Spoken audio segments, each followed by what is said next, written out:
Hello and welcome back to Miss Hannah Loves Grammar. In this video we're examining the short story The Erl-King, which is a part of the collection The Bloody Chamber by Angela Carter. Now, for this video I'm handing over to the masterful Mr. Bircham, and as I do, I'd love for you to like this video, and of course, why not comment down below on your thoughts alongside joining our tribe by hitting subscribe for all things English, literary and grammatical. Over to you, Mr. B. So let's begin by examining the historical context of the Erl-King. The Erl-King is a character depicted in a number of German poems and ballads as a malevolent creature who haunts forests and carries travellers to their deaths. The Erl-King was most famous as the antagonist in Johann Wolfgang von Goethe's poem, and just for your reference, I have attached a link at the bottom of the slide for you to read. I suggest you read it to give you a good grounding to Carter's version. One key difference, though, between Carter's story and the stories in original Scandinavian folklore was the gender of the Erl-King. Originally, the Erl-King was a female character, but by making him a male in her own story, perhaps Carter is conveying a message about a particular construct of masculinity that she wants to criticize in terms of its pejorative and pervasive effect on women. So what is this story about in Carter's version? Well, it involves a teenage girl who is walking through a deserted, isolated forest, who is seduced by a wild man who lives there, the Erl-King. She falls in love with this man and becomes vulnerable under his power as she is taken in by him. As he teaches her the ways of his woods, she realizes that he is weaving her a cage to keep her in, along with the other birds which he keeps. The climax of the story is her actions following her realization as she strangles him with his own hair and sets the birds free. A prominent symbol in this story is the oppressive forest that the narrator finds themselves in. In her short stories, Carter uses setting effectively as somewhat external displays of the character's faults, but also the illicit desires of men. In this story, Carter uses the setting of an encompassing forest to evoke a strong sense of entrapment and imprisonment. The narrator describes the setting as enclosed, as there is no way through the wood anymore. Once you are inside it, you must stay there until it lets you out again. And this initial description perhaps suggests her entrapment as soon as she entered the woods, as she notices the vertical bars of light. The bars here evoke a prison-like environment and could foreshadow her physical entrapment within one of the Erl-King's cages, which we learn about later in the story. Carter's skillful use of narrative voice adds to this imprisoning effect by drawing her reader into the text in an enchanting and disorientating way. Notice in this description how we move from the distance of the third-person narrator style of the opening paragraph into the second person. The woods enclose. You step between the first trees. And then into the intimacy of the first-person narrator's voice. I felt like I was in a house of nets. Like the girl protagonist, we find ourselves entering a surreal maze-like text, which has subtly enclosed us around. I think Carter here is subverting the traditional fairy tale form. In this story, the woods are not a place of illusion as fairy tales make us believe. Rather, the woods are a tangible and encompassing prison that confines, that controls and suppresses whoever enters it. Maybe the forest is used by Carter as a microcosm of the patriarchal world that undermines and subordinates women. Carter deliberately personifies the forest as the Erl-King, as they seem connected. His flesh is the same substance as those leaves. Thus, the forest is further associated with masculinity as the Erl-King exists in this liminal space, being half human and half forest. Liminality is a significant element of Gothic literature and comes from the Latin word limen, meaning threshold. It refers to someone or something being on a boundary between two things, often two extremes. It's like a transitory in-between state between two things.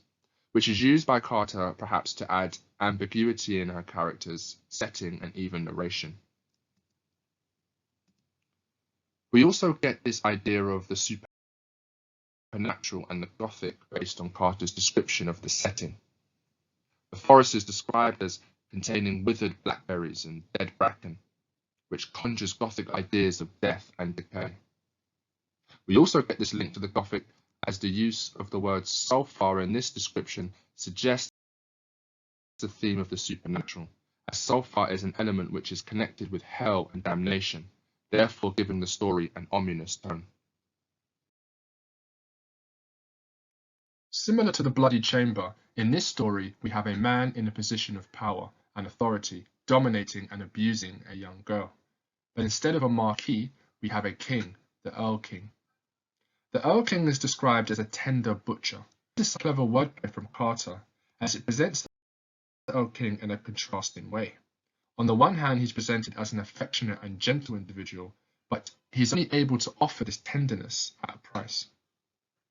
That price seems to be the sexualization of a woman's body, as this description makes us think about the heroine as nothing more than meat to be tenderized, alluding to the objectification of women.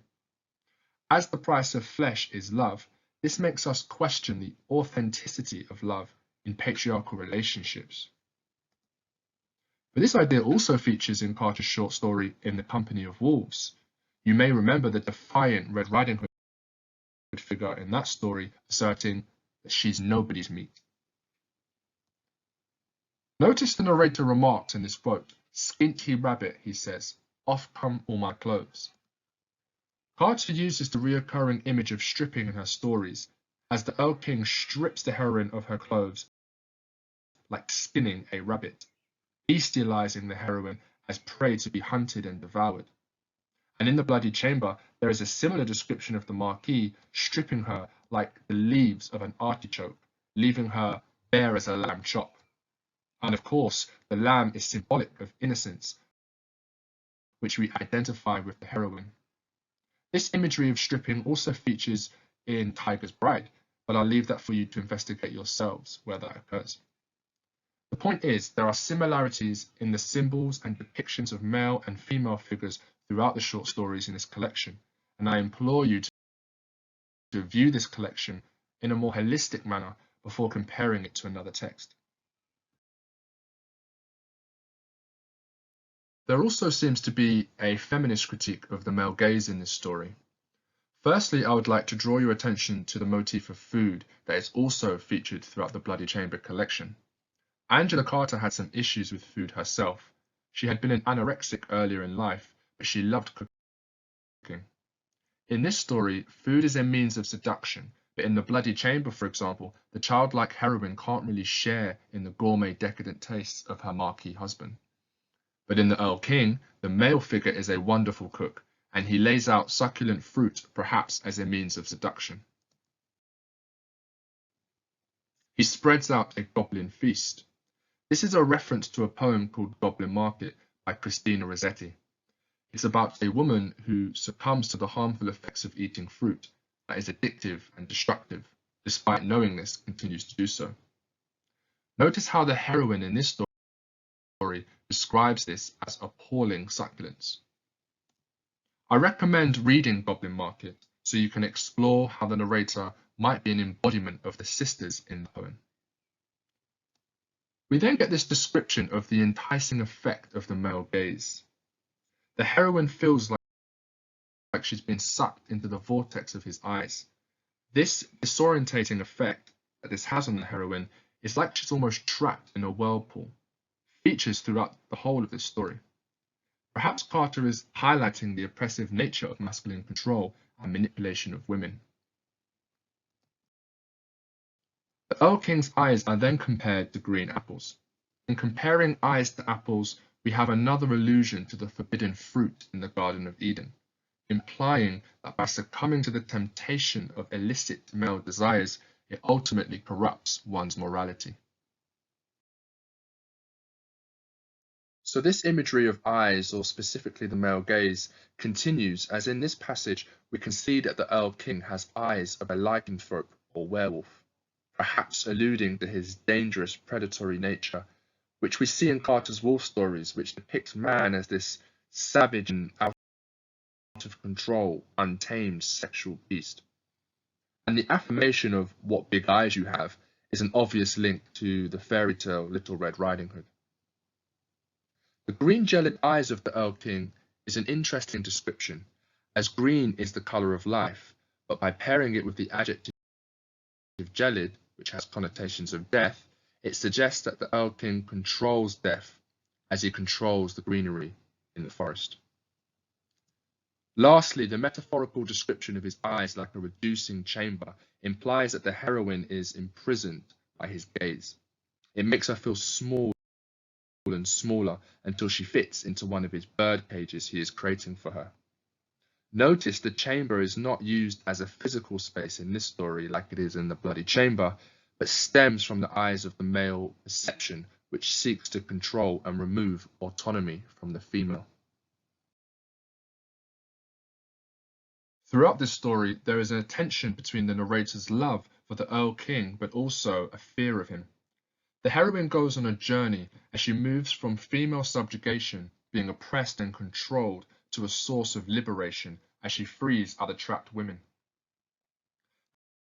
The heroine seems to be content earlier on in this story, being a victim of aggression and violence, allowing the Erl-King to thrust her on his seabed, which is similar to how sex and violence is portrayed in the Bloody Chamber with the description of pistons thrusting. Even in this quote here, the feeling of being smothered or drowned by the violent male sexual appetite is evident. But in this story, this eventually leads to an epiphanous moment for the heroine. She discovers that he is weaving a cage for her and realizes that the Erl-King's birds do not actually sing, but rather wail because they are imprisoned and lost. Perhaps the most important and intriguing symbol in the story, which also marks a turning point, is the fiddle, as it comes to represent the female condition under the tyrannical rule of the male. At first, the strings are broken, and this symbolizes neglect and abuse. But there is a sense of hope, as it is an instrument which can play harmonious music. The heroine's imagining of strangling the suppressive Erl-King with his own hair is a powerful image, as it supplants male domination with female domination, achieving freedom through violence. It also reminds us of a poem that all of you should remember called Porphyria's Lover, where the narrator strangles his female lover with her own hair, reflecting Victorian notions of power and gender. But this is reversed in Carter's story. Why do you think this is? Lastly, the narrative voice then switches to the third person at the end of the story, and we get this description of the heroine opening all the cages, freeing the women. She then restrings the fiddle, and it cries out a discordant music saying, "Mother, mother, you have murdered me." In this moment, Carter is celebrating female empowerment and stressing the importance of emancipating oneself from the prison of an oppressive but also somewhat unnatural relationship. But also, the crying out of "Mother, mother, you have murdered me" not only shows a reversal of power, but also represent Carter's desire to subdue patriarchy so that matriarchy can thrive and flourish.